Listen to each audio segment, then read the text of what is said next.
avanzamos un poquito y les vuelvo a poner la misma, solo como recordatorio para que vean que al final de todo este largo proceso comienzan a aparecer teatros y bueno, comienzan a aparecer, no es que salen de la nada, eso lo veremos en clases futuras, pero que a partir de este momento, tiempos de Mesopotamia por ahí, 3000 antes de Cristo, una cosa así, donde ya hay civilizaciones complejas, los mesopotámicos y egipcios, hasta donde sabemos, no hicieron esto. Que hubo conciertos privados o en cortes de faraón, eso sí, pequeños, eso sí, pero locales destinados a eso, pues, pero no uno ni dos. Estoy diciendo que cualquier ciudad que se preciara, Baetulo, Badalona, Sagunto, cualquiera, tenía su teatro, su odeón, su acueducto, sus sistemas de alcantarillado. Las cosas ya las iré ilustrando en próximas clases, solo para recordar de dónde venimos y a dónde vamos. Vamos a la eclosión, si no de la polifonía, no sé cómo llamarlo, de la multifonía. Estamos todavía 1000 años, más de 1000 años antes de Occidente, de Ubaldo, del Cister, del Orcanum y de todas esas cosas. Estas son las flautas que les decía antes. Esta es un poco más, esta tiene 13.000 o 14.000, es otra cueva de los Pirineos, es decir, no es tan antigua como las que hemos visto antes, pero tampoco es tan reciente como esta. Estas son chinas. Hace 9.000 años, en el yacimiento de Hiao, también salen las que tienen que ver, se encontró un juego de flautas, corresponde de varios niveles. Hay varios juegos, unos tienen 9.000, otros 8.000, otros 7.000. Esto que ven aquí no es una flauta, es de esa época. Yo creo que tiene 7.000 y pico. No es una flauta, es un afinador. Está indicado aquí, al comienzo, en verde, lo ven, y estas son las flautas. Ahora estamos en 10.000 años. Estos son unos amigos con los que empezamos el viaje, que se perdieron hace mucho tiempo en la evolución. Son los tibones, los que cantan. Eso lo tienen que aprender en la otra clase, en la que yo no estoy citando. Orígenes de la música y el lenguaje, yo de eso aquí no estoy diciendo nada. Esto que ven aquí, está indicado aquí, es del mismo conjunto de... China todavía no existe como imperio, eso es muy posterior, eso es en el año 2000 antes de Cristo, por ahí. Pero claro que ya dije, bueno, tú dirás si no.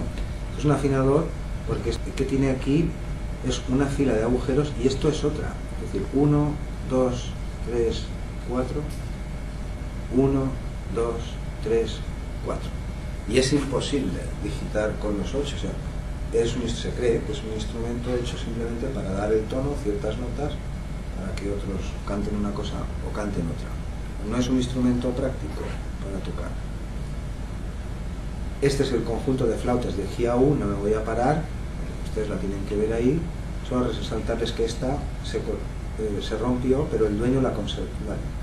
Le tenía tanto aprecio que la reparó, le perforó agujeros adicionales, esto se ve, la pegó, construyó otra similar, pero la original no la desechó, sino que la intentó reparar. Esos detalles ya los verán ustedes. Y este es un pastor difónico actual, es decir, esta gente, hay un articulillo, he visto que lo que decía antes, algunos programas falta, pero yo ya lo traeré para que se lo copien, se me pasaría a mí. Tienen que leer muy poco, tienen que entender qué es esto. Esta gente cuando canta, no, en Mongolia y por ahí, en el sudeste asiático hay festivales por todos los años y acude gente de todos los países. Canto difónico en grupo, a solista, es decir, ¿saben qué es? No hace falta que lo explique si no saben. Cuando canta emite dos sonidos, pero eso es imposible. Es decir, yo no puedo obtener de una sola cuerda dos notas. No, de dos cuerdas sí, si las toco las dos a la vez salen dos sonidos, pero de una sola cuerda es imposible. Igual que de una percusión no puedo obtener dos sonidos. Sin embargo, esta gente cuando canta se oyen dos sonidos. Bueno, es muy fácil de aprender la técnica. Lo que tienen que entender es lo que está ocurriendo. Yo emito una fundamental, a la que sea, y como dentro de mi boca hay aire, es una cavidad del instrumento, y el aire, tanto de mi boca como el de afuera, está resonando a la fundamental y a su doble y a su quinta y a la octava otra vez y a la tercera, ¿me siguen? Esto es la serie armónica. Sin eso no habría música, no habría Pitágoras. Bueno, a lo mejor sí que habría música, como la extraterrestre esa del planeta Géminis que sale en el quinto elemento, ¿no la han visto? Una cantante que se ve allí cantando cosas muy extrañas, un rock galáctico. Si hay altura, es porque el aire o una cuerda o algún dispositivo o una lengüeta, una caña, se está moviendo periódicamente y produce múltiplos en el aire, si no, no habría música. Siempre que haya altura, cante un pajarillo, vuele un mosquito, cante yo, suene la flauta neandertal o quien sea, si yo doy el la, el aire está vibrando a los 200 de ese la, vamos a suponer, a su octava, la serie. Eso es la serie. Oímos un pastel de armónicos como una sola nota, pero realmente son muchas capas de cebolla lo que está ocurriendo ahí.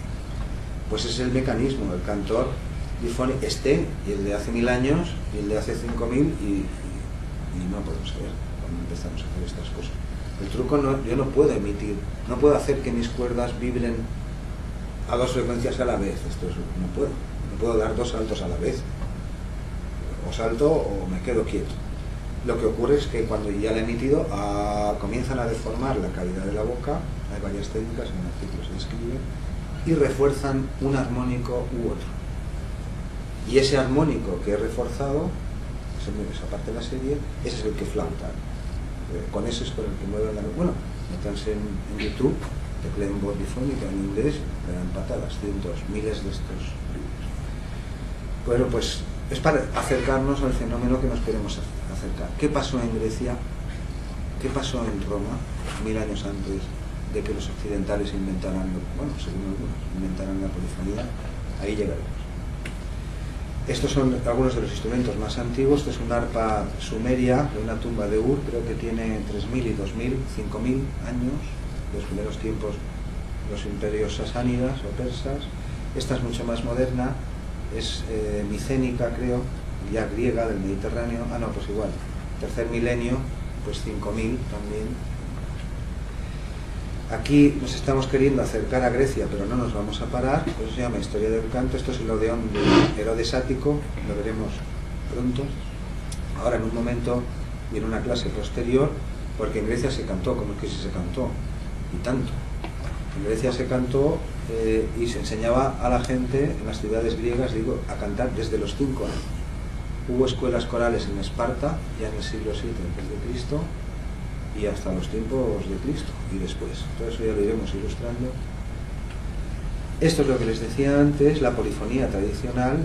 Si se molestan en teclear o entrar en el canal cantos paganos o algo así, canto georgiano, polifonía balcánica, cosas así, escucharán producciones folclóricas. Tengan cuidado ahí, porque actualmente estos coros y los compositores de por allí hacen versiones modernas muy efectistas. Es decir, toman la canción original del folclore, que ya es a varias voces, que ya contiene disonancias, y la arreglan. Y entonces, claro, el efecto ya es, a oídos del músico, espectacular. Tengan cuidado, siempre todo lo que oigan ahí no es... Hombre, si oyen a 3 cantando en el campo o después de comer en un bar, evidentemente eso está ocurriendo en sí. Es decir, no sabemos en qué momento comenzó, ya no estos fenómenos de Grecia, que estos sí son conocidos, coros de ciudadanos, coros profesionales, coros trágicos, un sinfín de cosas que veremos en las próximas clases, sino este modo de cantar. Según las convenciones occidentales, pues todo ha ocurrido después del año 1000, y todo por contaminación, es decir, por exposición y contacto con nuestra propia cultura, que es diatónica, que ha evolucionado hacia la tonalidad, y ya llevaba ese camino, de hecho, desde los últimos medievales o desde el gótico, pero realmente no lo sabemos. Las fuentes más antiguas que tenemos escritas, literarias, acerca de estas prácticas, insisto, folclóricas, de la gente, las costumbres de la gente de estos lugares, son las de un ilustrado en el siglo XVI, quiero recordar, racionalista, en torno a 1600, que por la época ya se decía que estas cosas venían desde la Edad Media, como tantos ritos paganos, como tantas costumbres y como tantísimas cosas que perduraron porque la Iglesia las toleró o porque no las podía prohibir después de que cayó el imperio, porque la gente pues sigue haciendo las mismas cosas que hace. Sobre esto ya aclararemos también en qué términos ocurrió. Es decir, un modo que utilizó la Iglesia después del imperio para seguir, digamos así, enterrando al paganismo, eliminando estas cosas, era, seguía tolerando los juegos, seguía tolerando las fiestas, pero prohibía que se hiciera con cantos de los antiguos paganos. Es decir, este tipo de cosas, polifonía y ciertos instrumentos que vamos a ver en un momento, como este, el doble aulos, etcétera, quedaron vinculados indisolublemente a las prácticas paganas y con ese argumento eran desterrados y prohibidos, entre ellos los teclados, los órganos y otras cosas que vamos a ver. Es decir, no sabemos desde cuándo está ocurriendo esto. De hecho, hay una fuente del siglo IV a.C., que es Genofonte, que se dice pronto, en el 300 y pico, que dice que los pueblos de Georgia, los mismos que actualmente tú les dices a un georgiano, oye, Ador,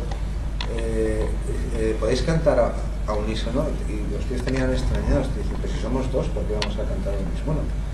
Bueno, Georgia ya existía en tiempos de los emperadores y antes, y Genofonte en el siglo III ya dice, aunque no precisa en qué consistía ese asunto, dice que los pueblos georgianos tienen una forma muy especial de cantar y de bailar, y ahí se queda la cita.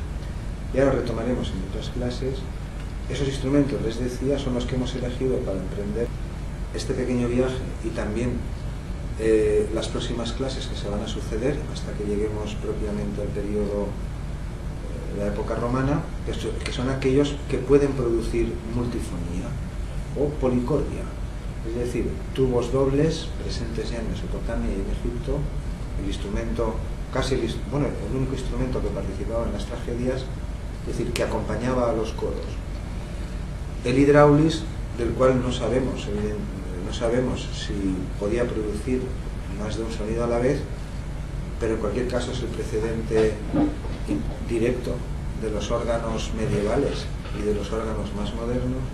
Un laúd, que vamos a decir, también presente entre asirios y mesopotámicos y en Egipto, y extendido por doquier en Roma, como el aulos. Estos dos estaban por todas partes, tabernas, fiestas, porque son fáciles de transportar, y en fin, arpas, en cualquier caso este no lo vamos a tratar mucho este año, y la voz difónica a la que ya me he referido, que nos ocurre un poco lo mismo. No sabemos desde cuándo, no escuelas ni pueblos organizados culturalmente hablando ni nada, sino los humanos en sus pueblos, en sus campos, aprendieron a cantar así y perseveraron en estas tradiciones. Este ya lo hemos visto, ya ha quedado, confío en haber dejado no meridianamente claro, al menos parcialmente claro, que estamos ignorando en un curso convencional de estética de la música occidental, pues la mayor parte de la producción musical humana, y nada, con saberlo, pues ya está. En cuanto a las civilizaciones antiguas, que ahora ya sí, nos estamos acercando, estamos en el año 10.000, y a partir, en torno al, ahora les mostraré uno mejor, en torno a los milenios 6-7 a.C., ya aparecen los primeros signos de culturas urbanas. Aquí tenemos un invitado nuevo, que es la gaita, que antes no lo he mostrado en esta lámina anterior, pero que comenzará a aparecer ahora también, porque también existía, pero había competiciones de gaiteros. Nerón era uno de los más afamados y concursaba y además quería ganar. Es un instrumento que nace antes probablemente, pero los primeros que tenemos estatuillas o representaciones son de la época romana, y es muy curioso porque sabemos que existió durante este periodo de Roma y en Grecia también, pero hay una referencia, y a partir de la caída de Roma desaparece de los registros y no vuelve a aparecer hasta las cantigas de Alfonso X el Sabio, y todavía hay que esperar 3 siglos más para que un autor, Praetorius, Michael Praetorius, en su famoso tratado, en torno a 1500, nos dé un dibujo detallado. Es decir, hay muchos instrumentos que desde una antigüedad remota, dentro de los pueblos ya organizados, civilizaciones decimos, pues se han mantenido igual y con pocas variaciones. Ciertamente hoy no tenemos aulos dobles, pero tenemos sus descendientes, oboes, dulzaina, flautas y otras cosas. O instrumentos como el laúd, que han perseverado durante milenios básicamente inalterados. No es que sean iguales, pero la estructura es la misma. Una caja, un mástil, 3 cuerdas, 4, y ahí sigue. Sin embargo, la gaita, aun cuando lo sabemos, hay muy pocas fuentes, pero lo sabemos y existe. Dedicaremos una clase también a tubos múltiples la semana que viene, y ahí trataremos las gaitas. Pues desaparecen, vuelven a aparecer súbitamente 6 siglos después, casi, en torno al siglo X-XI, y ya les digo que hay que esperar incluso hasta 1500, puede que hubieran seguido funcionando, pero desde luego evidencia ha quedado poca. Ya la mostraremos muy pronto. Aquí les voy a resumir muy mucho en cuanto avance estos 2 cuadros que me quedan. Aquí lo vemos un poco más detallado, cómo van apareciendo las cosas. En torno, aquí estaba, estas son las flautas de Jiao, 10.000 años, las que ya vimos, lo que hemos dejado atrás sin fecha. Pueblos orientales en la región de China, que ya existían, he dicho lo del imperio, no hay que esperar a esta época para hablar de imperios grandes en China, pero claro que hay muchos pueblos y muchas cosas. He puesto aquí a Confucio por entendernos, Confucio no es de esta época para nada. Después, en torno al 4000 antes de Cristo, estos se han ido situando un poco en sucesión, pero no entiendan que están exactamente en su sitio, sino que es una especie de sucesión. En torno al 4000 antes de Cristo, los pueblos mesopotámicos ya comienzan a organizarse y vamos avanzando, y aquí es donde empieza a concentrarse todo. Estos ya son los tiempos de Grecia, y estos 1000 años son los que veremos ampliados en un momento. Aquí se les muestran algunos hallazgos curiosos, es decir, que de los tiempos de Grecia-Roma, es decir, siglos 2-3 antes de Cristo, ya tenemos constancia, incluso en Egipto más antiguos, y aquí también, de estos dos instrumentos que les he citado, aulos doble, no el simple, el doble, y instrumentos tipo laúd, policordes de brazo ligeros con varias cuerdas. Incluso también se ilustra aquí un teron, que es una especie de positivo u órgano portátil que se encontró en Pompeya. Este es de época imperial, y así estamos aquí, tiempos de Cristo. Todo lo iremos viendo en el camino. Aquí nos hemos acercado un poco más y hemos enfocado los últimos 5000 años. Aquí sí que están las cosas ya más precisamente situadas. Es decir, el himno mesopotámico y la nana, la pieza musical más antigua que tenemos, a 6 voces, homofónica, una estructura paralela homofónica, pero a 6 voces, porque está entera. Tenemos hasta el nombre del escriba que grabó esta tablilla. Aquí conjuntos instrumentales muy variados y numerosos en el Egipto de los faraones, en torno al segundo milenio antes de Cristo. Antes de esto hay otras cosas, por ejemplo, la ciudad más antigua, ciudad en el sentido de planificación, es decir, que hay un trazado urbano, no están las casas al tuntún ni alrededor del tótem de la plaza central, sino que ha habido un cálculo, un prediseño, incluso un sistema de desagüe o algo similar. Es Satal Uyuk, aquí lo ven escrita, se estima unos 7000 y pico años antes de nuestra era. Está en la zona de Ur, Mesopotamia y por ahí, como ciudad, digo, como núcleo urbano. El neolítico, tengan en cuenta que hasta el otro día lo fechábamos en 8000, claro, el neolítico no transcurre al mismo ritmo en todas partes, pero se cree que aquí es donde nació la civilización moderna, en torno al Tigris y el Éufrates, los ríos mesopotámicos, que es de lo que estábamos hablando, y que el tránsito de la recolección y la caza que practicábamos desde las flautas del Neandertal, e incluso muchísimo antes, el tránsito, digo, a sociedades más sedentarias y más establecidas, se basó precisamente en el cultivo no de grano, sino de grano, de materias vegetales y animales también, lo que llamamos ganadería. Puedo cultivar, puedo aumentar la producción, puedo sostener a más gente, la gente se establece, no tenemos que andar persiguiendo a las manadas ni buscándonos la vida todos los días, y eso hace nacer las ciudades y las primeras civilizaciones grandes. Y todo eso, ese tránsito, se le atribuyen 8000, 10.000 años, es decir, estamos casi en los mismos límites. De hecho, se ha descubierto otras ruinas hace poco, se llama Gobekli Tepe, seguro que algunos han oído hablar, que se estima 12.000 años, es decir, 9.500 antes de nuestra era y 2.000 que llevamos, pues 12.000 y pico. Pero estos son edificios, parece ser religiosos, son esas cosas circulares, las han visto, ¿no? Pasan a veces como expedientes X de esos también. Son edificios rituales de pueblos que habitaron también por estas zonas, pero claro, es la época más o menos del diluvio. Se sabe que hace 12.000 años, ese diluvio del que habla no solo la Biblia, también otras tradiciones por el mundo, eso ocurrió, hubo una especie de crecida del nivel del mar, grandes cataclismos, más o menos de esa época. Yo he puesto aquí aparte y estas flechas para que se entienda. En unos lugares el neolítico transcurre a una velocidad, aquí probablemente sí, en torno al 8000, como decía Gordon Child, hace ya bastante tiempo, pues se dio ese paso, no en un día ni dos, pero con el tiempo, claro, era muy fértil, la población creció, se estableció y la civilización prosperó. En otros lugares, en cambio, comenzó en otras partes. En Egipto llegó más tardíamente, lo que conocemos como Egipto de los faraones, etcétera, es mucho más tardío. Y después hay una franja, antes de llegar a Grecia y a estas cosas, donde hay muchos pueblos mediterráneos. Los fenicios son los más famosos, los más recientes, están los pelasgos, los trasgos, hay muchísimos, centenares de pueblos de todas partes que dominan los mares, que navegan, que se alían. Todo esto es el tercer y el segundo milenio antes de llegar a Grecia. Y aún así hay una edad oscura que ya aclararemos más adelante qué es, de la cual no tenemos registro escrito en Grecia, hasta los tiempos de Homero, más o menos hasta el siglo IX, y a partir de ahí sí, aquí tenemos el 500 a.C., 700, aquí ya hay odeones en Esparta, y aquí indico de nuevo los dos cantos polifónicos tradicionales, el epirote de Grecia, de la Grecia actual digo, y el canto georgiano. Esto es Georgia, aquí está Georgia, que no sabemos en qué momento empezamos. Yo los he dejado ahí, no quiere decir que estén ahí, ni que empiecen. Están situados ahí por querer indicar que su antigüedad es probablemente muy anterior a lo que se acepta comúnmente. Lo que se acepta comúnmente es que empezaron a cantar así después del siglo XII al escucharnos a los occidentales la polifonía. Y ahí es donde empezamos a preguntar. Aquí hay otro fenómeno muy curioso que se llama nueva música, y lo veremos en detalle, que ocurre en tiempos de Pericles y después, en donde todo se mezcla. Pero he consignado, ya lo trataremos, muy curioso.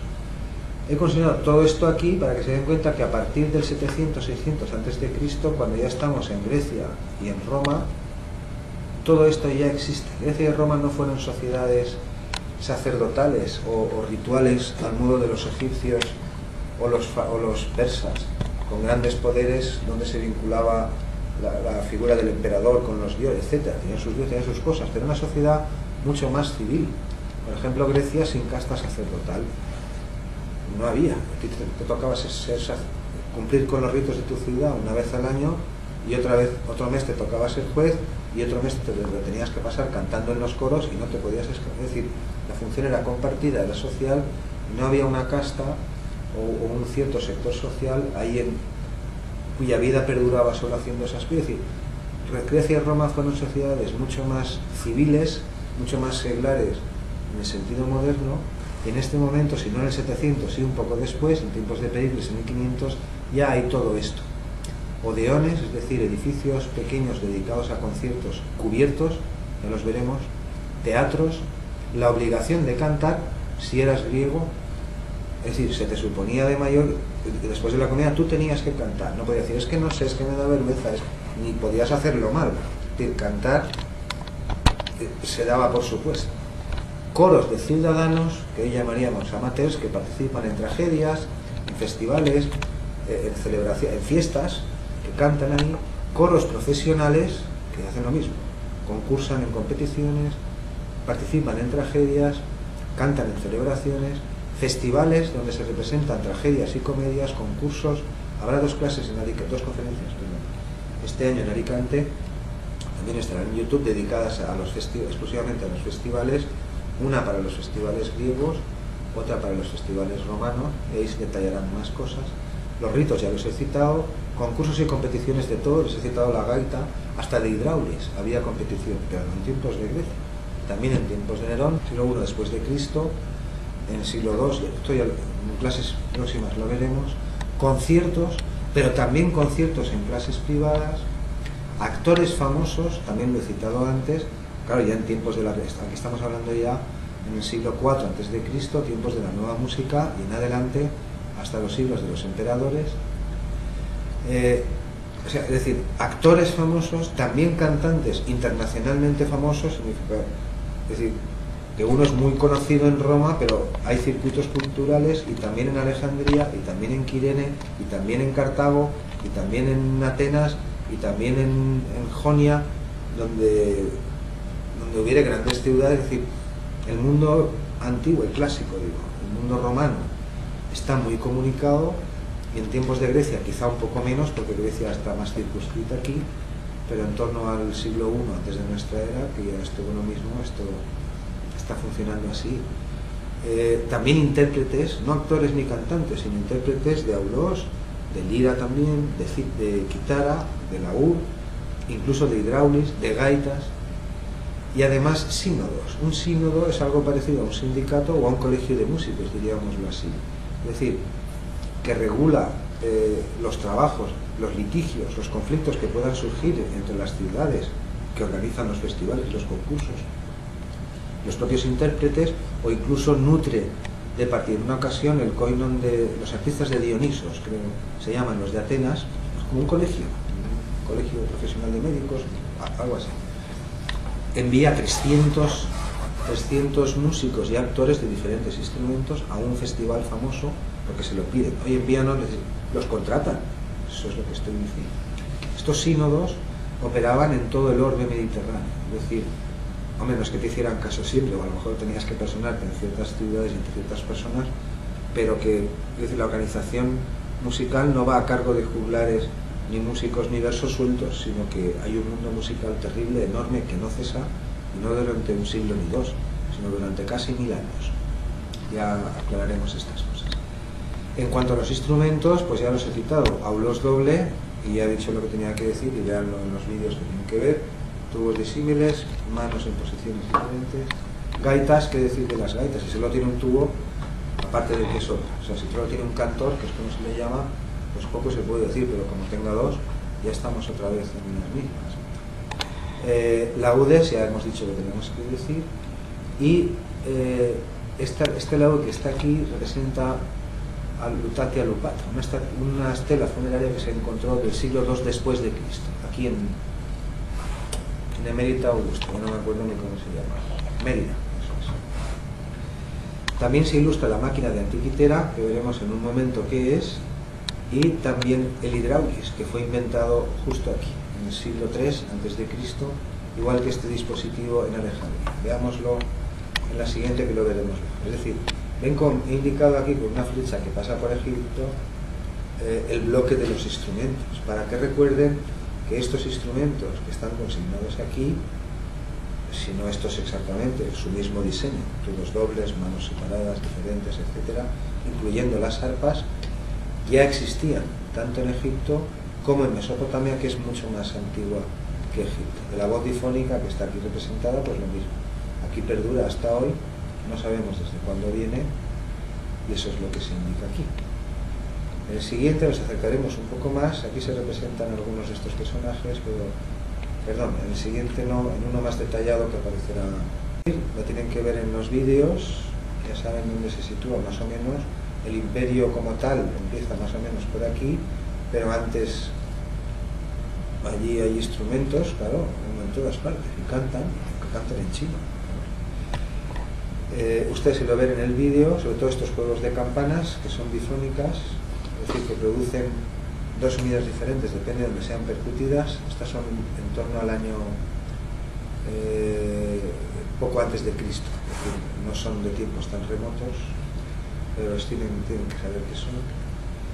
La India milenaria también la estamos ignorando aquí, que se sitúa pues en algún punto en torno al 3000 a.C., sus comienzos, de hecho la civilización, lo que llamamos civilización del Valle del Indo, y pues también lo vamos a dejar al margen. Y tenemos aquí una representación, un bajo relieve muy curioso, mesopotámico, por lo siguiente. Aquí hay un arpa gigantesca, pero hay dos arpistas, ¿sí? Hay dos personas con sus dos manos, cada cual con las dos manos sobre las cuerdas. Estas son representaciones iconográficas, es decir, no pretenden ser ni la foto de un solo momento, sino más bien lo contrario, es decir, representar prácticas o costumbres habituales. Se les podía haber pintado a uno descansando y el otro tocando, porque claro, si nos los pintan los dos, si nos representan los dos a la vez, es porque esa situación se daba. ¿Y cómo se toca un arpa con no sé cuántas cuerdas tiene esta? Pero en fin, con 15 o 20 cuerdas con 4 manos. Pues esa es la cuestión. Solo tenemos otra representación similar, solo tenemos dos de estos tiempos tan antiguos, en las que aparezca un arpa con dos intérpretes que están tañendo a la vez. Hay una clase también sobre arpas antiguas en el canal, y lo dejo aquí esto. En cuanto a Egipto, pues poco voy a decir también, lo tienen que ver en los vídeos que ya están en el canal. tienen que saber reconocer cosas como si usaban tonos, si no los usaban, qué creemos, qué sabemos y qué creemos. Realmente no tenemos ni una maldita nota de Egipto. Así como tenemos la tablilla de Mesopotamia, que es más antigua, de Egipto, ni una nota, cero. Si se saben algunas cosas, ustedes las tienen que averiguar. Aquí hay algunas resumidas, que la voz humana estaba muy considerada. El salto natural de la voz humana de cuarta, que es lo que suele decir, ¿no? Que es el intervalo que con más naturalidad producimos, viene también de sus tradiciones. Sabemos que conocían los intervalos universales, pero no sabemos cómo los usaban, si en un sentido parecido al nuestro o no. Y en fin, poco más. Ustedes se lo ven. En cuanto a los conjuntos instrumentales, lo mismo. Nos centraremos en Grecia y Roma, que es lo que nos interesa para mostrar la variedad y la concurrencia múltiple de instrumentos, de timbres y registros diferentes y con posibilidades armónicas muy variadas. Pero estos grupos también aparecen representados, aunque quizá no hicieron lo mismo que contaremos aquí, mucho antes en Egipto y en Mesopotamia. Aquí representamos en Mesopotamia la tablilla que han visto antes. Este es el himno transcrito y este es un dibujo de la tablilla en uno de los vídeos que tienen que ver también. Y es una parte de la transcripción completa se muestra en ese vídeo y también quién la hizo, todo. Aquí no vamos a enseñar más, esto es cosa de ustedes. Aquí solamente se resumen algunas de esas cosas, que no tenemos teorías convincentes sobre cómo afinaban. Lo que sí les digo ya y se sabe es que su sistema era diatónico, es decir, una vez más, el eterno retorno de la diatonía. Tonos y semitonos, lo mismo que pasó en Grecia.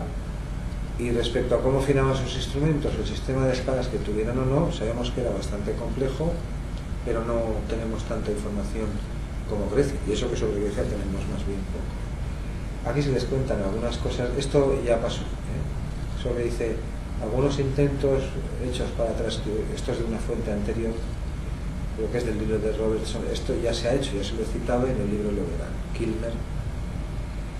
Ustedes se lo leen. Aquí está lo principal, el meollo del curso, es decir, que una cuerda o un tubo en toda su extensión da al unísono, a su mitad la octava, a su dos tercios la quinta, ya saben de qué va la cosa, y esto ya era conocido, por supuesto, por los antiguos mesopotámicos.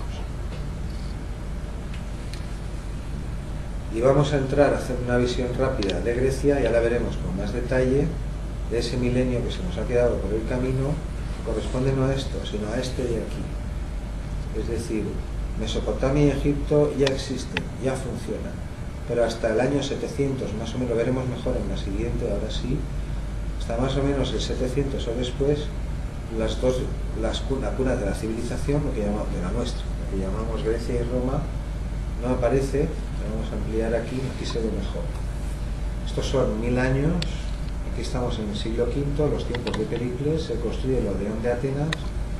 Casi 2 siglos antes, Teodoro de Samos ya construyó en Esparta un Odeón, es el más antiguo del que tenemos noticia o del que hemos encontrado hasta ahora. Aquí se representan varias cosas. Los pueblos mediterráneos ya los hemos citado. Grecia y Roma no son exactamente contemporáneas, insisto, como las conocemos hoy, es decir, el imperio es posterior, pero Roma en el 700 y pico, 756 creo, antes de Cristo. En Italia estos pueblos ya existen, ya están organizados, todavía no son la república que serán después, pero ya se llaman a sí mismos así y son una línea continua que va a Roma, y con Grecia pasa. Por eso los he pintado parejos, aunque no sea exactamente la cuestión.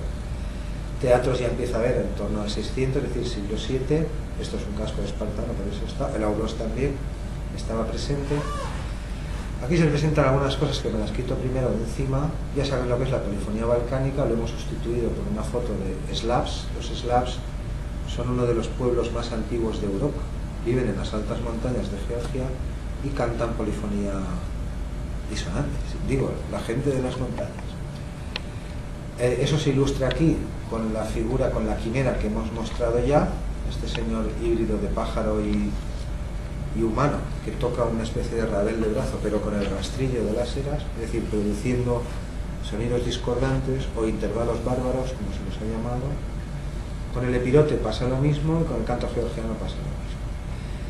Esta es la nueva música que hemos citado antes, eso es, en el 400 a.C. Es un fenómeno que ahora no voy a explicar, pero muy curioso, que no sabemos exactamente, no se entiende muy bien, pero se saben muchas cosas. Y aquí quiero que vean otras cosas curiosas. Por ejemplo, en torno al 300 a.C. se funda la Biblioteca de Alejandría, que son los Ptolomeos. Este es Ptolomeo I Soter. Los Ptolomeos no fueron faraones ni reyes, fueron los gobernantes de Egipto, pues hasta los tiempos de Cleopatra, que fue la última, o la penúltima. Eran generales de Alejandro Magno. Este señor es el primo de Alejandro Magno, es Pirro de Epiro. Es decir, Epiro ya existía en estos tiempos, en el siglo V, Grecia es Grecia, hay una clase dedicada a Epiro que se grabó en Alicante también, la pueden ver, les cuento esta historia. En los tiempos de Pericles, Epiro ya existía, claro, y de hecho es la misma dinastía y la misma familia, línea familiar de Pirro, la que lleva a Alejandro Magno. Eran primos. Pirro de Epiro y Alejandro Magno eran primos, y eso es lo que quiero que vean. En tiempos de Alejandro, cuando el imperio de Alejandro llega a abarcar hasta la India, casi mayor que el imperio romano después, el gobernante que deja en la provincia de Egipto a gobernar es un general suyo, es el primer Ptolomeo. Estos son los que fundan la Biblioteca de Alejandría. Y en esa biblioteca, un tal Tesibio, del cual da cuenta Vitruvio en tiempos poco antes de Nerón, inventó un mecanismo que llamó hidráulis, que es un órgano mecánico al que le dedicaremos una clase en breve. Y esto es lo que quería que entendiesen, que esta coincidencia casual, fortuita, o yo no lo sé. Es decir, en el siglo VI a.C. aparecen los filósofos presocráticos, es como si dijéramos los primeros científicos de la humanidad. Quitan a los dioses para explicar el mundo, las tormentas, incluso los cielos, apartan a los dioses, como venía haciendo el mito desde la más remota antigüedad, dicen que los dioses no intervienen en los asuntos humanos, que los dioses tienen sus cosas, nosotros tenemos las nuestras. Es decir, asistimos al nacimiento de lo que hoy llamamos como pensamiento científico. Y poco después, 2 siglos después de esto, viene la gloria de Atenas, los siglos 6 a 4, y ahí estamos ya en tiempos de Alejandría, que se funda así con el nombre de Alejandro Magno, de Ptolomeo Soter y del mecanismo de Antiquítera, que es un reloj, una especie de calendario cósmico que marca los ciclos de los planetas y otras muchas cosas. En la clase que hay dedicada a las máquinas veremos su detalle y que aprecien también cómo es casi contemporáneo, porque esta es la fecha atribuida, presunta, en la que Tesibio ideó el hidráulis, pero realmente no sabemos en qué fecha ocurre. Bien, hasta el año 0, esto está aquí muy comprimido, les explico cómo está resumido. Esto de aquí, que también aparece aquí, son unas tinajas de metal, a veces de cobre, que disponían los romanos en sus teatros. Los teatros también van creciendo en capacidad y funcionan como una especie de repetidores en eco. Son vasijas, sí, son vasijas resonantes y las construían para que resonasen a ciertas frecuencias. Es decir, no son exactamente repetidores de mis palabras, sino que están dispuestas dentro de las gradas, la cabe, a puntos estratégicos para reforzar ciertas frecuencias musicales. Quiere decirse que no todas miden lo mismo, ni todas amplifican y reverberan y permiten que se oiga mejor las mismas frecuencias. Quiere decir que aquí ya llevamos 300 años al menos de tecnología acústica en el más moderno sentido de la palabra, que ya verán el hidráulis, pistones, émbolos, compartimentos estancos y toda clase de cosas, y por nada más. Los teatros se indican aquí para que vean dónde empieza, aquí para que vean a dónde vamos. Los tiempos justo antes de Cristo, Grecia y Roma ya se han trabado, son un feliz matrimonio que perdura siglos, y aquí hay coros, festivales, competiciones de todo, también corales, diferentes de los festivales, diferentes de las fiestas, concursos, certámenes diríamos hoy, también conciertos y también símbolos. Este es el Odeón de Atenas, ya lo he dicho antes, el de Pericles, y este es el de Esparta, construido por Teodoro de Samos. Estamos ahora en el año 0, tiempo de los emperadores. Aquí empieza el imperio con Julio César en adelante.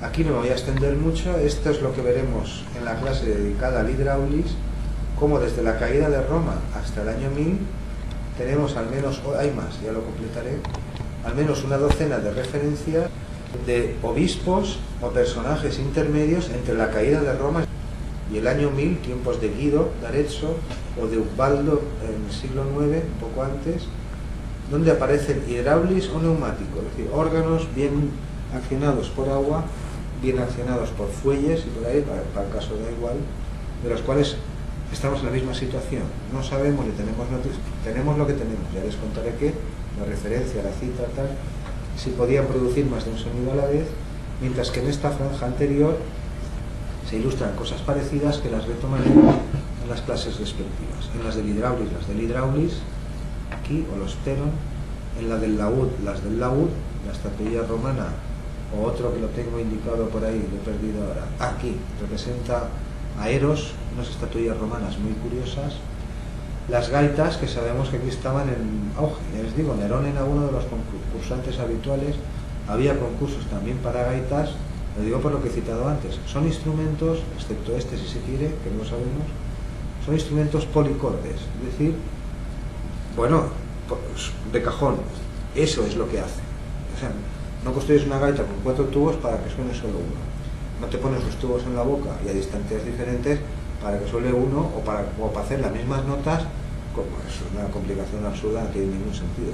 Estos instrumentos han sido construidos para lo que hacen y no para lo que hacen otros, para eso ya están otros instrumentos. Bien, pues este es el plan hasta que lleguemos a tiempos de Grecia, que es muy pronto, en unas pocas semanas. Lo pertinente a los hidráulis y a estos instrumentos en la clase dedicada al órgano, ya lo veremos. Aquí se indican otras cosas que en su momento también les aclararé, y con esto no enredo más. Respecto a Grecia, que estaremos ya en programa, muy rápidamente, si sepan que formularon, ahora estamos en cuestiones estéticas, independientemente de fenómenos estrictamente musicales, polifónicos o técnicamente hablando, instrumentales, de organografía. En cuanto a teorías de la música y temas que tienen en el temario de estética, pues formularon al menos 3 muy importantes y esta cuarta que perduraron. Es decir, por un lado creían en la armonía de las... No todos, todos los griegos evidentemente no. Aristóteles, por ejemplo, decía que esto era una bobada.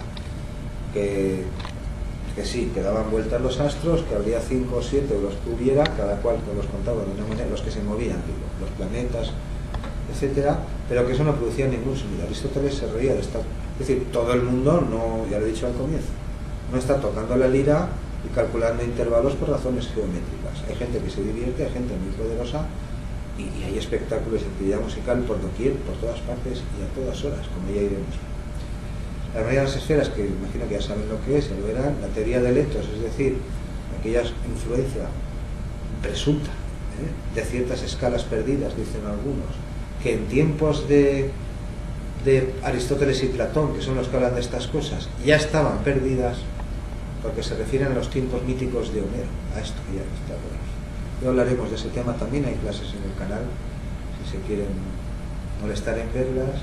Y la eficacia de los números, todas estas, es decir, las octavas, quintas, cuartas, la serie armónica, etc. Y además esta de aquí tiene 2 variantes, es decir, Grecia y Roma en general suponían que la constancia, tan constante, valga la redundancia, de la serie armónica, aunque no hablaran como nosotros hablamos hoy, todo eso era un reflejo de alguna estructura última del mundo que no veíamos. Si invariablemente cada vez que tocas una cuerda a la mitad, mida lo que mida, el oído tiene la misma sensación, o si ciertos intervalos se corresponden con otros, no digo como lo consideramos hoy, pues, al modo que fueron, sus escalas, había leyes, había tendencias y atracciones como las hay hoy. Ellos creían que la serie armónica, es decir, las divisiones de Pitágoras, el monocordio, lo que hemos visto con los mesopotámicos, la octava, eso, pues que eso era el reflejo de un orden, hoy diríamos atómico o algo así, de un orden más básico que no llegaban a contemplar, más fundamental, pero que de algún modo había que explicar eso, por qué ciertas cosas sonaban bien, por qué se cumplían ciertas constantes y otras que aquí no se ilustran y que en el programa están más enrevesadas, ya las aprenderán, la raíz cuadrada de 2 y pi, y proporciones, cosas de proporciones que ahora no vienen al caso. Por un lado, concibieron estas cosas que estoy citando como un elemento estructural del cosmos, decían que era la estructura última del universo, estas relaciones entre los sonidos, y por el otro lo tomaron como las leyes de la psique. Y en eso se basaban en parte algunos de los comentarios sobre eletos que ahora no vamos a tratar. Es decir, que las leyes que gobiernan el encadenamiento de sonidos, las que ellos tuvieron, eran las mismas leyes, el mismo reflejo de mecanismos similares que operaban dentro de la mente humana. Aquí ya estaremos en programa, ya lo saben, a partir de los pitagóricos,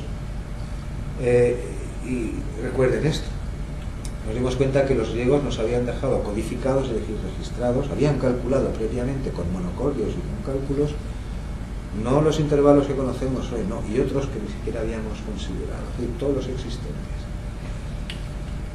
Esta solamente intenta representar, grosso modo, la terrible y frecuentísima actividad coral que hubo en Grecia y en parte de Roma. Esto no se prolongó hasta la caída de Roma, porque a partir del 300 Roma se va convirtiendo en cristiana y muchas de estas cosas desaparecen.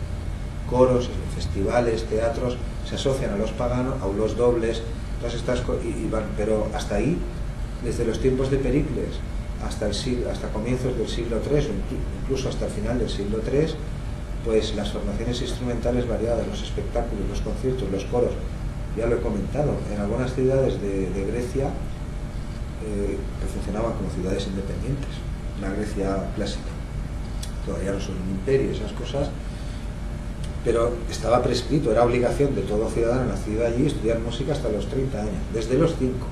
A los 5 te metían en una escuela coral, empezabas a cantar en coros y era parte de tu deber cívico, igual que eras juez durante un mes. Yo lo hemos comentado en otras clases, no voy a insistir. Aquí se ilustran esas cosas, la intensa actividad coral que desarrollaron los griegos y algunos aulos. Un sátiro, porque era el instrumento favorito de Dionisos, el sátiro. Este no es griego, es egipcio. Les he dicho que había representaciones más que se conocían en Egipto.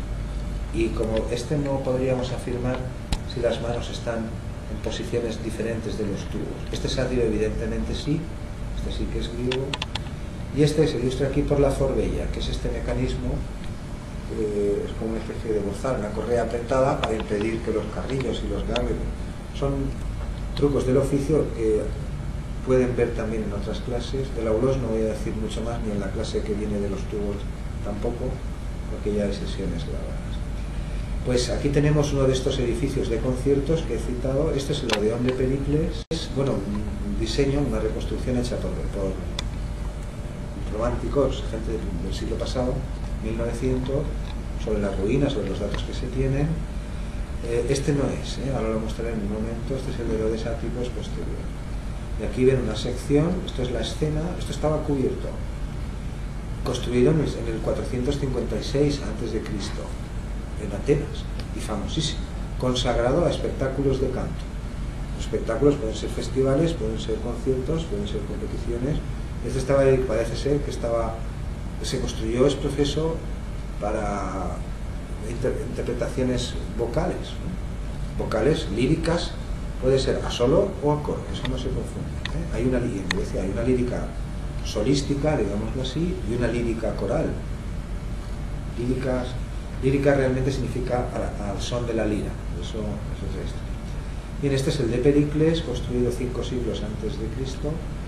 Y aquí vemos una vista de la Acrópolis. Esto es el Odeón de Pericles. Este es el gran teatro de Dionisos, donde se representaban las Panateneas, en fin, los mayores festivales de Grecia, pero no de Grecia en tiempos de Pericles, sino de Grecia y Roma hasta los tiempos de los emperadores cristianos, quiero decir. Es decir, el Odeón de Pericles, este que ven aquí, es este. Pero en el siglo II después de Cristo, es decir, en el 100 y pico, un ciudadano ateniense muy rico, de familia riquísima, banquero, mecenas de todas estas cosas, famosísimo, Herodes Ático, hizo construir este. Esto que ven es un edificio similar, solo que este es cuadrado en su planta, aunque por dentro es semicircular, mientras que este ya tiene la forma semicircular, pues no sé qué decir. A mí siempre me recuerda al Teatro Real, esto de aquí. Es un edificio, no sé, imagínense el tamaño de un hombre. El tamaño de un hombre comparado con un ciprés es algo así chiquitín. Esto es un edificio Este tipo de edificios se siguieron construyendo incluso durante el Imperio, en tiempos de Domiciano, en el año 80 y tantos, y después también incluso Maximiano en el 200 y pico, justo antes de Constantino y todos estos. Todavía siguió construyendo grandes edificios en la capital, en Roma, dedicados a espectáculos musicales. Bien, esto es en Atenas. Hay un tercero, aquí no se consigna, en el canal hay más detalles de Atenas, digo, en Atenas. Y ahora lo vemos aquí, este sí, este es el de Herodes Ático. Es decir, este es del siglo V antes de Cristo, tiempos de Pericles, y el Gran Teatro de Dionisos también, claro. Y durante 7 siglos aquí se celebran cada 4 años las Dionisíacas y cada año las Neneas y, en fin, todo lo que haya que celebrar. Pero las tragedias y los concursos y los festivales es aquí, mientras que en el Odeón de Pericles lo que hay son conciertos, competiciones también. Mucha menos gente, es un recinto cerrado con espectáculos mucho más especializados, eso es lo que se está intentando decir. Y este es más de lo mismo, pero a gran escala. Este es el Odeón de Pericles, el Odeón de Herodes Ático, fastuoso, forrado de mármol, estatuas, hoy no queda nada, claro, 4 piedras, lo hemos ido desmantelando con los siglos. Esto no lo han tirado las tormentas, ni el paso del tiempo, ni los bárbaros, esto lo hemos ido desmontando pues ya desde el siglo IV, claro, después de Cristo, y hasta hoy. Este es von Karajan dirigiendo, creo que es la Filarmónica de Berlín, interpretando en la escena del Odeón de Herodes Ático, la fecha creo que es el 30 y tantos, aquí no se ve exactamente, ya lo consignaré. Es decir, que claro, eso ya lo hemos dicho en otras ocasiones, las tragedias y las comedias eran espectáculos para los ojos y los oídos eminentemente vocales, cantantes, coros y argumentos también, y tramas y de todo. Esta está aquí para ilustrarles que los teatros y los odeones no son edificios que surgen como setas, a veces sale aquí, a veces construyen aquí y allá, no, sino que invariablemente ya en tiempos del Imperio, aunque esto es tiempos de Grecia, pero después sobre todo forman parte de la dotación de una ciudad. Una ciudad, si tiene el rango de ciudad y es importante, ha de tener alcantarillado, agua caliente en muchas casas, un sistema de acueductos y canalización hasta las propias casas, un anfiteatro, un teatro al menos, un odeón al menos, y otra serie de edificios. Hay otra clase que se llama La Ciudad Romana, creo, grabada, otra conferencia en Alicante, ahí lo pueden ver también. Esto es lo que quiero que entiendan. No en todos, pero en muchísimos, junto al teatro, o cerca, o enfrente, o como parte del mismo complejo, hay un odeón. Esto es un odeón similar al de Pericles, es decir, un edificio menor que el teatro adyacente, que por dentro probablemente, seguro, tiene planta semicircular, en este caso el de Argos, exteriormente es rectangular, pero esto es un edificio cubierto, cerrado, consagrado a espectáculos musicales. Eso es lo que aquí. Tragedias y comedias no, eso es aquí, y para muchísima gente. Mientras que aquí son otro tipo de música instrumental, pues sí. Claro, música instrumental. Bien, sobre los odeones, poco más. Estos son mosaicos romanos, para que en alguna ocasión lo he citado y en los vídeos también, el alto nivel que alcanzó el arte del mosaico en Roma y de la pintura, y en Grecia también, y de lo cual no nos ha llegado apenas nada, sobre todo porque los materiales pues no han resistido. Aquí vemos una obleta, es decir, un señor que tiene su oficio y se dedica a eso, y con eso gana la vida en tragedias, o en procesiones, o en entierros, o en donde fuera. No hubo un solo acto fúnebre en Roma hasta el final que no se acompañase de música de aulos, como no hubo una sola tragedia en el mundo clásico, Grecia o Roma, en el que la auleta no acompañase al coro. Bueno, pudo haberlos, pero la norma era esta. Aquí están en casa del poeta trágico, es decir, del que ha compuesto esa tragedia. Esta figura muy conocida, a veces la sacan así, un trocito. Aquí vemos un aulos de época egipcia, es decir, muy anterior a lo que estoy diciendo ahora, o bastante anterior, en donde evidentemente las manos no pueden estar produciendo el mismo sonido. Hombre, se puede decir, como son tubos diferente largo, como tienen los agujeros en sitios dispuestos, a veces posiciones dispares producen la misma nota, pero estamos siempre dando vueltas a lo mismo, al unísono, y de ahí nos salimos. Y así no vamos a ninguna parte. Es decir, este señor está ahí representado de forma simbólica o icónica Que decirse, no es el retrato de uno concreto a que le diese esa manía, sino que si esto se representa ahí es porque ocurría. Y este, que forma parte de un mosaico mayor, está solo para que se dieran cuenta. Esto es un mosaico, aunque no lo parezca, esto es un mosaico. Creía que lo había ampliado más y no lo he ampliado más. Es decir, tengo una ampliada de un trozo donde se veían las piedrecitas, igual que aquí. Al final no lo he hecho bien. Aquí ven las piedrecitas en detalle y esto es igual. Aunque parezca una pintura, son piedrecitas en mosaico. Y aquí sí que vemos pintura romana, para que aprecien lo que os he dicho en alguna ocasión, el alto nivel de realismo y de técnica que no sería superado durante más de un milenio, hasta los tiempos del gótico. Tiempos de Da Vinci, un poco antes, Giotto y compañía no saben representar la perspectiva correctamente, la icónica, la cabeza, esas cosas, no saben. Esto en cambio, y a la anatomía, ¿qué decir de la anatomía? Este nivel de pintura, esto sí es fresco romano, no queda casi nada, pero algunas cosas en Pompeya y en otros sitios se han conseguido recuperar. Esto de idea del nivel técnico de la pintura, todas las casas estaban pintadas, todas no estarían pintadas con escenas así, esto sería lo más práctico como ahora, o de papel pintado, y ya está. Pero pintura había por doquier, y aquí podemos apreciar lo que les he hecho en algunas ocasiones. Este nivel no volvería a renacer, eso es lo que significa el nacimiento, hasta en torno a 1400. Es decir, un milenio antes, como decían en la Edad Media, que los antiguos eran mejores en todo. Un milenio antes pintábamos mejor, construíamos mejor, curábamos mejor, y otras cosas que iremos contando este año sobre bibliotecas y sesiones que quedan por venir. Todo mejor, pero en música a peor. Y a peor porque, pues porque tú me dirás, si no hemos pasado de la lira, o cuando pasábamos a instrumentos mayores nos limitábamos a lo que llamamos monofonía, esto es lo que se sigue diciendo. Los antiguos perseveraron durante milenios en la monofonía, en el unísono. Bueno, y entonces todos estos instrumentos, gaitas, aulos dobles, laúds, coros egipcios y cantantes, grupos de cantantes, pues, en fin, todo esto está ahí. La clase no tenía como objeto dar un detalle exhaustivo de todo lo que hay, sino simplemente enfocarles, orientarles a ciertas cosas que están ahí, y que si la estatua, si el laudista griego es del 300 a.C., pues es del 300 a.C. ¿Qué le pasa al laudista que no lo hemos mostrado hoy? Pues que está así, le falta la mano, apenas tenemos estatuillas, y las pocas que tenemos, chiquitillas así, a todas les falta la mano, pero en este caso la mano derecha está conservada, y el angelito, porque representa un ángel, es del 300, entre el 330 y el 200 a.C., tiempos de, esto es, no, Platón, Aristóteles, tiempos de Aristóteles, por ahí.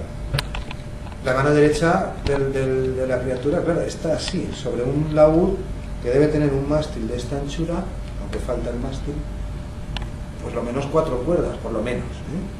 Y claro, su mano, los dedos no están separados, los dedos están juntos y están elevados por encima de la caja, y está a punto de descargar. ¿Descargar qué? Aquí estamos entre músico. Pues eso, un acorde, ¿qué va a descargar? O es que va a pulsar las 4 cuerdas de forma intrincada para que, aun estando afinadas cada una de una manera, al final todas den do. Eso no tiene ningún sentido. Es decir, el sonido que va a producir, no, pero puede rasgar solo una cuerda. Bueno, estamos aquí dándole vueltas a lo que no hay que darle. En este caso, indudablemente, la actitud y la técnica mediante la que se toca el instrumento, pues es la misma. ¿Por qué los egipcios iban a tocar un arpa en todo similar a las arpas actuales, algo si quieren en los materiales y la precisión y todo lo que es, pero el mismo instrumento, pues de otra manera? La técnica que muestran los relieves y las representaciones, pues es la misma. Y en el caso de los laúdes, pues es la misma. Si coloco la mano sobre un mástil, pues lo natural es colocarla así. Bueno, de los laúdes ya hablaremos pronto en una clase. Esta de abajo no es pintura romana, no se confundan, es pintura romántica, más cerca de nosotros, pero está para ilustrar Roma, sí, ilustra una escena romana, para ilustrar las fanfarrias de metales, en este caso se ven aquí como clarines, que también fueron muy habituales en el Imperio Romano. Perdón, que no recordaba. Este es el laúd que les estaba citando. Lo que pasa es que esto es una reconstrucción hecha con Photoshop, ¿eh? Es decir, esta mano está perdida, esta no existe. El mástil tampoco existe. No he puesto la original, ya la verán en la clase que vamos a grabar. Pero esta mano sí existe y ahí la tenemos, incluso con el pulgar, con los dedos juntos que se ven. El tiempo o la casualidad nos la conservó, o el que iba destrozando manos y mástiles para que eso no perdurase, que también puede ser. Pues se le pasó por alto el detalle. Quizá diría, ya no hay mano izquierda, no hay cuerdas, ya no hay polifonía, pero claro, el gesto no admite discusión. Este señor no va a dar un unísono, va a rasgar varias cuerdas a la vez, y no hay por qué suponer que lo hacía una sola vez, sino que pues lo haría pues cuando los músicos que tenía alrededor, que son con los que tocaba, o cuando estuvieran, pues le exigían.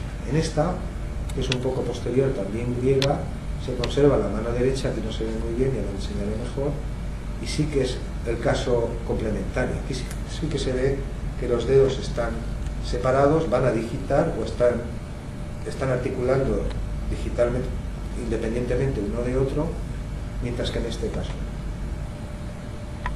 Ella es Lutatia Lupata, una adolescente que murió joven, aquí en Mérida, la que hemos citado antes. Esta estela funeraria la encargó su profesora de canto y de laúd, Pandoura la llamaban los romanos.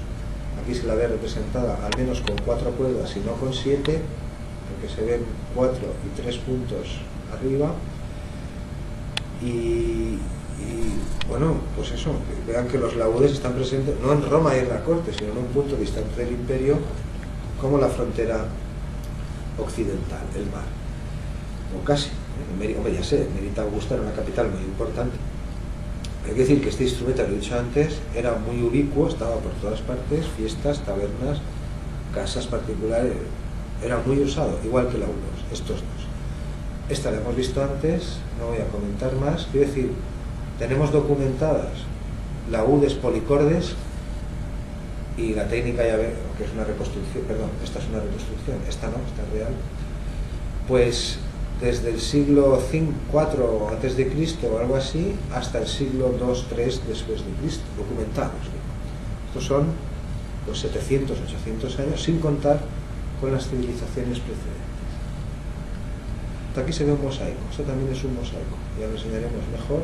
Es el hidráulis que les decía, accionado por un mecanismo. Hace falta alguien que mueva una palanca, que bombea agua, que empuja el aire a los tubos, mecanismos, es decir, máquinas, claro. Hombre, no voy a decir que son los actuales, pero no hay muchas formas de tapar un tubo o permitir que se abra. Es decir, hay un agujero, tienes que tapar con el dedo, con una madera o con lo que sea. Este es un instrumento que se cree inventado en Alejandría, en la biblioteca de Alejandría o cerca, en el siglo III antes de Jesucristo, y estos son los restos de uno de ellos que se encontró en Dion. Lo que tenemos son estos trozos, ¿eh? No tenemos los tubos enteros, que suelen ser de bronce, variaciones de metal. Este instrumento estuvo presente durante tiempos del Imperio Romano en todos los juegos de circo, eran más, porque tenía un sonido muy potente. Hubo incluso competiciones en todos los juegos, en los juegos de fieras, en los juegos de gladiadores, en cada casa romana pudiente, es decir, importante. Pero entiendan que no es un instrumento como este que te lo llevas a cualquier parte. Para no ver un hidráulis y que no se te estropee moviéndolo, porque esa es otra. El hidráulis es un instrumento estático muy poderoso, que se cree que se usó después también como señal. Todo esto ya lo veremos en sesión correspondiente. El teclado no es que sea inventado, sabemos que lo había, sabemos que tuvo que haber mecanismos, ya les contaré más cosas que se saben, pero no tenemos restos de él. Los restos del órgano de Dion son los que ven aquí, y eso es lo que hay. Y esta es la máquina que les decía de Antiquitera, en un PC del siglo III, que lo van a visitar. Ahora han construido un traje, a ver si lo he puesto aquí, no, me lo he saltado. Lo habré incluido en la clase correspondiente, lo vi hace unos días en prensa digital. Han construido una especie de armadura parecida al traje de Iron Man, si no sé bien, de Iron Man. Es decir, es mitad submarino, mitad traje de buzo, porque hay que bajar a 300 metros. Esto, en la primera mitad del siglo XX, siglo pasado, pescadores de coral griegos tuvieron un percance, estaba bien el tío, y vamos a meternos aquí. No llegaron a donde querían llegar, se metieron ahí a hacer su trabajo y a casi 300 metros estos bajaban rápido, cogían lo que querían y subían corriendo a la superficie. Y subieron, entre las cosas que vieron ánforas, eran los restos de un naufragio, subieron un pedrusco muy extraño que parecía maquinaria y que fue remitido al Museo de Atenas y estuvo ahí conjeturándose que si eran parecido a los astrolabios y esos mecanismos que hay, que los usan los marinos en la Edad Media y en esos tiempos también. No se trataba de nada de eso. En los años 57 se instaló un escáner en el museo, creo que lo hicieron allí mismo, para ver qué tenía por dentro, y se vio que tenía al menos 32 mecanismos y ruedas dentadas idénticos a los que hay aquí dentro. Bueno, idénticos, quiero decir, el mismo diseño, la misma tecnología, metales fundidos y modelados y tallados con precisión, pero no uno ni dos, o sea, ruedas que engranan con ruedas, que si eso no está construido al milímetro, al máximo detalle, no te da las 7 cuando te las tiene que dar, no te muestra Marte cuando tiene que pasar, es decir, no cumpliría su trabajo, y sin embargo sabemos que lo cumplía. Sabemos, es decir, no pudo ser el único diseño que hubiera de este tipo, aunque hubiera pocos, y han ideado este traje porque van a bajar ahora en breve, creo que estos días ya están allí de campaña, y durante los próximos meses van a descender de nuevo al Pecio. A ver, claro, necesitan algo con cierta movilidad para escoger, apartar, me subo esto, no pueden bajar con un mini submarino allí porque no pueden, a esa presión, a esa profundidad no puedes bucear. De modo que bajarán con el traje, recuperarán lo que sea y nos contarán en los próximos meses si en ese cargamento podía viajar algún otro aparato de este tipo.